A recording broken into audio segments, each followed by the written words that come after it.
Subscribe now and press the bell icon. Never miss an update.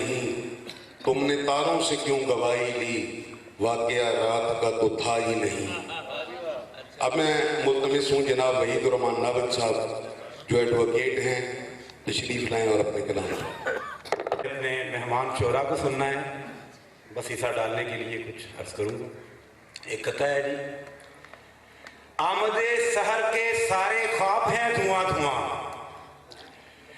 आमदे सहर के सारे ख्वाब हैं धुआं धुआं, टांक दी बशारतें फसील शब में राएगा।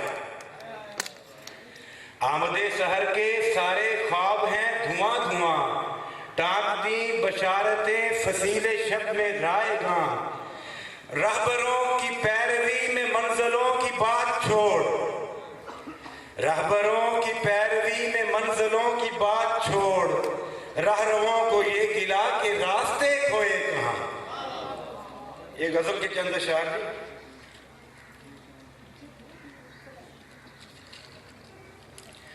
दश्त में फूल खिलाने का हुनर आता है, दश्त में फूल खिलाने का हुनर आता है, उसको हर बज़्म सजाने का हुनर आता है।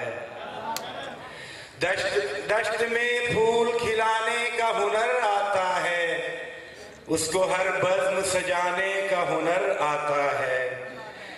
कब ये मुमकिन है, कब ये मुमकिन है उसे दिल से जुदा कर देना। शाह जी, कब ये मुमकिन है उसे दिल से जुदा कर देना, उसको धड़कन में समाने का हुनर आता है। सारी दुनिया में फकत एक वही है जिसको, सारी दुनिया में फकत एक वही है जिसको आंख से आंख मिलाने का हुनर आता है। सारी दुनिया में फकत एक वही है जिसको आंख से आंख मिलाने का हुनर आता है। ऐन मुमकिन है, यूसुफ साहब आप उस्ताद हैं हमारे, ऐन मुमकिन है मुझे दिल से जुदा कर दे वो, ऐन मुमकिन है मुझे दिल से जुदा कर दे वो, जिसको नजरों से गिराने का हुनर आता है। एक हम हैं कि जिन्हें शेर से फुर्सत ही नहीं, एक हम हैं जिन्हें शेर से फुर्सत ही नहीं, एक वो जिनको रुलाने का हुनर आता है, उसको हर बज़्म सजाने का हुनर आता है। शुक्रिया। अब मैं